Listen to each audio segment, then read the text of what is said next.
Okay, it's time for another edition of our Klub Outside Q&A Roundup series. As always, Kubo takes and answers a variety of questions directly from fans over on his personal Q&A platform, and then we try to dissect those answers right here on the channel and see if there's anything of value to be found among them.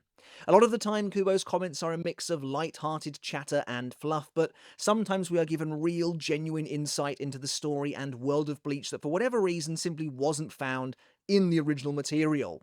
And as always, I'm not looking at every single answer he's ever given, nor even necessarily looking at them in chronological order. Mostly, I'm just trying to curate the answers that I find to be interesting and to have the most value to then bring to you. And so with that being said, this time the questions revolve around the topic of Chad's possible strength, believe it or not, the true nature of the Quincy Shadow movement, erasing a human's memory, and more. A huge thank you to both Tumblr user Wheelsome and mshadows over on fanverse.org for providing the translations to the questions and answers. It's a big help, and there are links in the description to where you too can find them, so make sure to check them out. Right, on with the latest roundup. We're going to begin with the topic of Chad's future power prospects because, well, of course we are. I can't help but feel as though I owe it to him. Before we get started, if you want to take your support for this channel another step further, check out the Patreon in the link down in the description. You can help support the channel over there in a big, big way. It is the best way to help support the channel, the most consistent way, and it does mean a lot. It really does help keep the lights on here. So I really would appreciate it, and a huge shout out goes out to each and every one of you who is supporting over on Patreon. It does mean the absolute world. So, yes, it is true, Kubo's answered not just a question about Chad, but about Chad's potential power in the future to come, and that's pretty exciting. Look, I'll be honest, Chad is the butt of the joke here on the channel a lot of the time.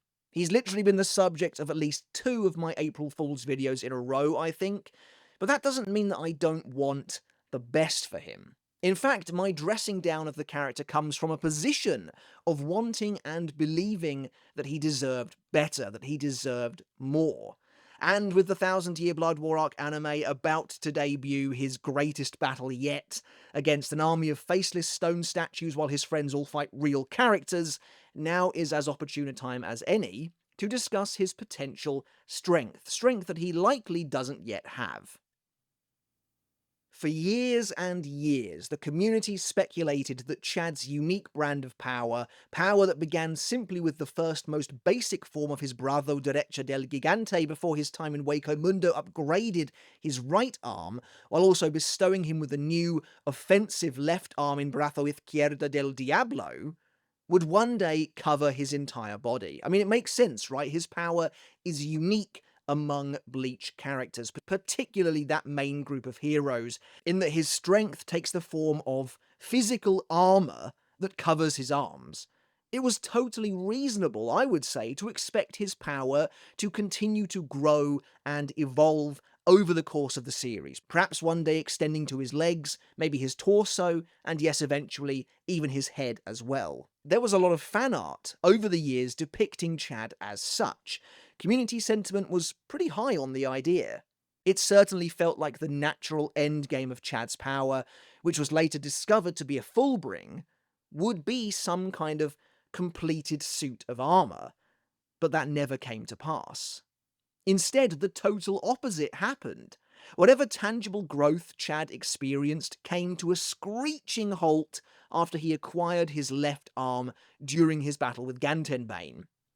Putting it into blunt perspective, Chad's last on-screen power-up was in Chapter 260. Despite the time skip, despite the Lost Agent arc supposedly being his arc, in quotes, and despite all of the training he undergoes in the Thousand Year Blood War arc, Chad's Fullbring never revolves again. He simply hits a wall way back here in Hueco Mundo and never overcomes it, at least not in a way that is displayed on the page. Well, finally, someone presented the question to Kubo himself, asking him the following: can Chad's powers extend beyond just his arms? To which Kubo replied, "You're asking whether it's possible for it to happen during the remainder of his life, right?" It is. If you ask me, that's an odd reply. But also par for the course where Chad is concerned, let's face it.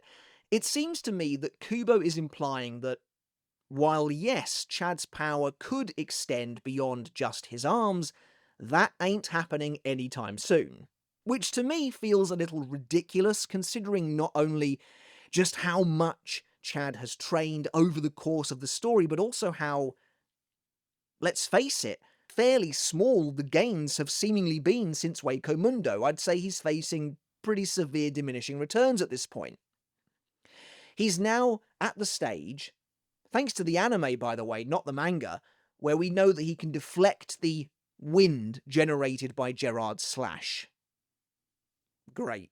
That hardly seems fair for a guy who puts in so much work. And now Kubo is basically saying it might happen at some point during the remainder of Chad's entire life. Also, I can't help but think one specific dialogue exchange from the Lost Agent arc kind of contradicts this answer. In chapter 444, Chad talks with Ginjo about Tsukishima's Book of the End. Now at this point Ginjo has had his memories manipulated, and he truly believes Book of the End's only ability is to cut everything it comes into contact with, but Chad suspects there might be something else going on with it. He asks Ginjo if it's possible for Tsukishima's Fullbring to have changed, but Ginjo shuts him down, telling Chad that Fullbring doesn't change with growth. Unsurprisingly, based on everything we've seen, everything he's been through, Chad retaliates, telling Ginjo that can't be true, as his own Fullbring has evolved numerous times up until now. However, Ginjo replies, telling Chad that in his case, he simply wasn't able to find his Fullbring's innate ability in its early stages, before going on to say that the rest of Execution has lived with their respective Fullbrings for many years now, and are way beyond that point. Basically, what Ginjo seems to be saying is that Chad has now reached that level of maturity where his Fullbring will also no longer change, as he wasn't able to find his innate ability initially, implying that's what those changes were him going through. He's now at the same level of maturity that the rest of Execution are at, hence why his Fullbring did not change in the 18 months after Aizen's defeat. This means that without some kind of outside interference, say them stealing and using Ichigo's own power, their Fullbring will now never change. Riruka's dollhouse, for example, will stay the same as how we saw it. What you see is what you get. And we know, thanks to Klub Outside, that Riruka is meant to be 15 at the time of the Lost Agent arc. Based on her flashback, she's a fairly young girl when her Fullbring manifests, maybe about 5, but she seems a little older than that to me. Anyway, what I'm getting at is, Riruka has probably, give or take a few years, lived with her Fullbring for about a decade. And the same is probably true for the rest of Execution, although, Giriko seems like he's probably lived with it for longer than that. By the time of chapter 686, Chad will have lived with his own Fullbring for about 13 years or so. So was Kubo taking that final time skip of 10 years into account when he gave this answer? Could Chad's Fullbring have evolved to its final stage as of the Hell arc? Or, as it seems to me like Ginjo was implying, has Chad's Fullbring already reached its final maturity as of chapter 444? If that's the case, though, Kubo's new answer flat out contradicts that. Ultimately, Kubo is the author, and if he says Chad's power could one day spread to the rest of his body, then so be it. It just means that Chad's Fullbring, at least as of the final time we saw it being used, which was chapter 661, wasn't yet complete in the way Ginjo was talking about. There's another totally real possibility. What if Ginjo is wrong in chapter 444? Now, Ginjo, as I said a minute ago, is under the influence of Book of the End here.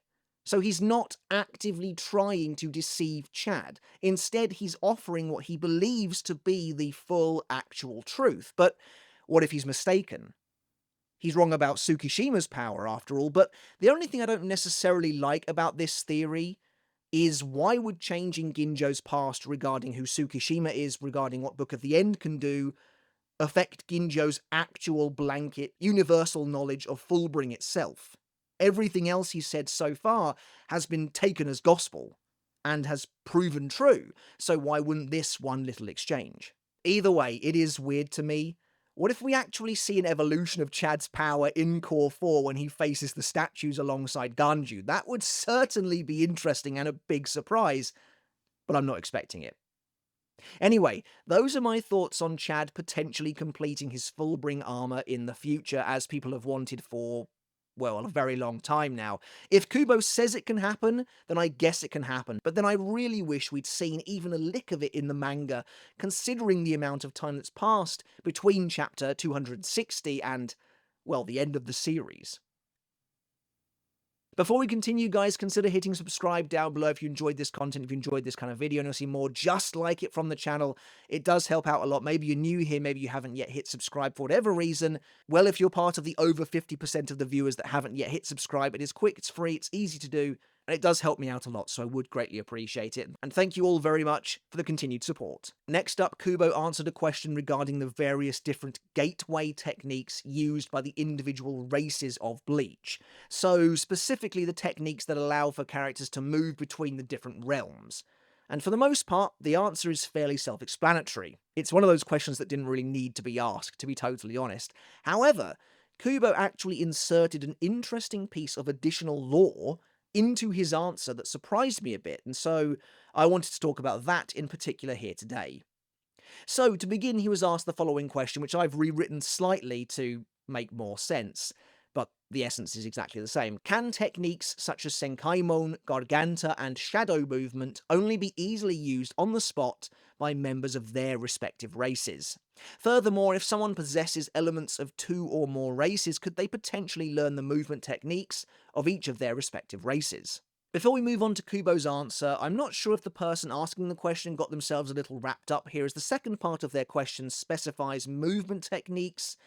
Movement techniques, at least in my opinion, would be more akin to something like Shunpo, Sonido, Herenkyaku, and we do know that hybrids can use various movement techniques, as Ichigo has been seen using Shunpo, Sonido, Bring a Light, and such in the past. But let's just assume the question is only referring to opening and closing gateways. Kubo replied by saying, basically they cannot be used unless one belongs to that particular race. Also, to be precise, Shadow Movement is Yhwach's ability, not a Quincy-specific ability. If one possesses elements of 2 or more races, there is a possibility they can use multiple techniques. So again, a fairly insightful answer, even if we did know much of it already. That you need to belong to the particular race to open their gateway, I mean, that's, again, like I said, fairly self-explanatory, and that if you're a hybrid, you can use multiple. That's fair enough and makes total sense. The only exceptions we've really seen are characters like Kisuke or Mayuri using Garganta, and that's only because they were capable of learning how to do so through scientific discovery, though I guess that in itself is interesting as it implies that Garganta isn't actually locked behind the race of the character using it. But what really caught my eye was Kubo's extra comment regarding Shadow Movement. Now, the Quincy Shadow, though I guess we shouldn't really call it that now, has always been a little bit weird. It definitely feels to me like Kubo had some different plans for the Shadow Realm in general early in the arc. Of course, there's the famous example of what I think was clearly a dropped plot point, where in chapter 514, as Yhwach faces off against Ichigo, the shadows emerge from his body without his urging, which shocks him, before Hashwolf informs him that they are out of time and have been operating outside the Shadow Realm for too long. To be honest, I'm surprised that moment even made it into the anime. It seemed as though there was this idea that Yhwach himself couldn't exist outside of the shadows for too long a time, or else they would basically come to drag him back by force, as though his life force was somehow connected to the Shadow Realm. But this was essentially abandoned by having the Shadow Realm totally overtake and replace the Serete, so it was never brought up again. The thing with the shadows and how they operate in regards to Yhwach is that without a clear understanding of what happened to Yhwach, what became of Yhwach in the immediate aftermath of his original battle with Yamamoto, we will never really know how they work. If the shadows are a Yhwach-specific ability, then it stands to reason that he then gave that power to the Sternritter. We actively see the Sternritter using shadow movement, not just to move themselves, but to literally open doorways to the Shadow Realm for the Soldat to arrive through. So, Yhwach giving the Sternritter that power, fair enough, that makes sense. He does the same thing by imbuing their medallions with Sankt Altar, allowing them to steal bankai. I kinda wish all of this was said in the manga at some point, but there you go. However, in chapter 547, Yhwach explains that after the Lichtreich were defeated by the original Gotei 13 1,000 years ago, the surviving Quincy's fled, and opened up pocket dimensions within the shadows of the Serete, wherein they hid for the next millennia, while Yhwach basically waited in a comatose state to regain his pulse, his mind, and his power in preparation for a future invasion. This is what we don't understand enough about. Does this mean Yhwach gave the Sternritter the ability to use shadow movement before they battled the original Gotei 13? But why would he do that if that's the case?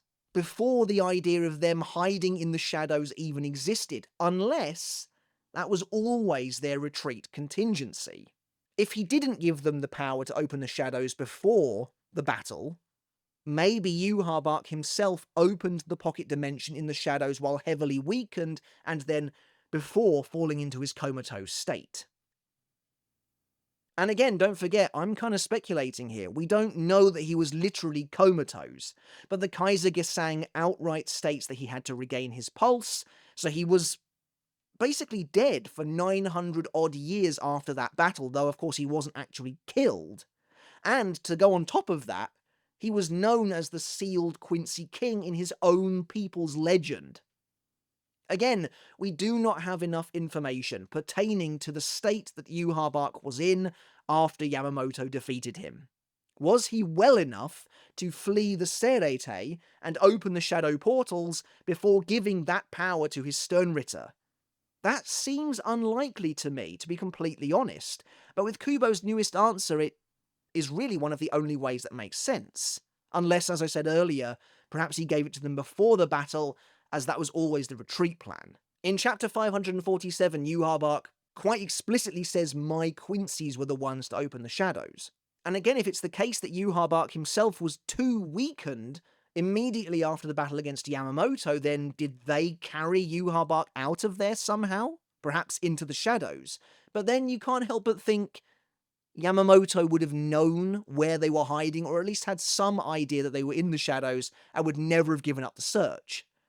The way this plays out in the manga implies, obviously, that the Shinigami have literally no idea the Quincy have been hiding in the shadows for 1,000 years. Also, this is a more broad question, but why does Yhwach have the power to move through shadows to begin with? Now, I always assumed that came from the Quincy opening the pocket dimension inside the shadows, and turning that into their own little world. Not that it was some bespoke technique that Yhwach actually has. Now, though, it does seem like it was an actual ability of Yhwach's to begin with. What does that have to do with him at all, though? Also, I kind of feel like Ichigo believing Zangetsu whisked him away using the Quincy shadow no longer makes sense. I mean, it never really made any sense to begin with, as a rationalization for what happened there, as Ichigo wasn't taken to the Shadow Realm, and he wasn't literally taken away from the battlefield against Zaraki. But still, Zangetsu isn't Yhwach anyway, at least not literally, so he shouldn't just be capable of using shadow movement like that. Unless Ichigo having Quincy blood, having Quincy power that manifestly takes the form of Yhwach from 1,000 years ago, means he's innately capable of using shadow movement? Again, that seems unlikely, but while we're on this topic, how did Hashwolf summon Soldat to the Royal Palace? Unless they were literally travelling in the specific pocket dimension of Hashwolf's own shadow. I guess this is something I've never really given too much thought to. Because obviously Yhwach summons the Schutzstoffel this way as well, and Nyanzol. I mean, Nyanzol was literally hiding in Yhwach's shadow, and to be fair, Oetsu says to Askin, how much did you see from inside Yhwach's shadow? But I might be wrong about this. That's very possible. But I thought the only reason the Vandenreich could emerge from the shadows to begin with is because they were specifically the shadows of the Serete. But I guess that all shadows are technically connected. As we've seen, via Kyoraku's Kageoni. Though didn't Kubo say that they wouldn't have come into contact with the Vandenreich as they were in their own dimension? Also, if all shadows are connected like that, why even bother with invading the Seirete? Why wouldn't you just take your entire army and go to the royal palace? I get that Yhwach probably had a vendetta against the likes of Yamamoto, so that makes sense. But then, once you've wiped out the command in the first invasion, just take everyone and go to the royal palace, if that's how the shadows work. Because if the shadows are connected to allow the Sternritter to go into the royal palace, despite having not been there, I don't know, I end up overthinking these things. To cut a long story short, Yhwach innately has the power to move through shadows. So at some point he bestows that power upon the Sternritter, and now they can all open shadow portals, as we see Robert, Bambietta and Mask do in chapter 511. Like I said, Yhwach himself in chapter 547 says his Quincy opened pocket dimensions in the shadows of the Serete, so presumably that was after he gave them those powers. And again, the fundamental idea of Yhwach giving them the shadow movement ability does make sense, especially since we see the likes of Ebern using it in Karakura Town. Though that opens up another can of worms entirely. Like, again, how do the Quincy shadows reach into the world of the living? Unless, again, all shadows are connected, which I guess is maybe the only answer. But that does mean that when Yhwach gave Ebern the power to use limited Quincy techniques, that also included the shadow movement. I don't know, I just find it fascinating, to be honest. I love all topics Quincy, as you know. I really wish Kubo would just give us a concrete timeline of what happened immediately after Yhwach was defeated by Yamamoto. He clearly wasn't outright killed. Even Mayuri notes that Yamamoto failed to kill that man, despite Yhwach having to regain his pulse, so I'm kind of operating on the assumption that he was able to flee somehow, massively injured and weakened, and then slipped into a sleep-like state for 900 years, having given his Sternritter his shadow powers beforehand. Let me know your thoughts on all of this down below, because to this day I do find shadow movement to absolutely be the strangest and most inconsistent of the gateway techniques. Next up, it's yet another Quincy question. It's yet another question about either Pernida or Mimihagi. I think that's maybe 3 installments in a row now. But to be fair, I do find them endlessly interesting as well. Kubo was asked, is Pernida's birthday the day he was separated from the Soul King and became the Quincy known as Pernida Pankajaz?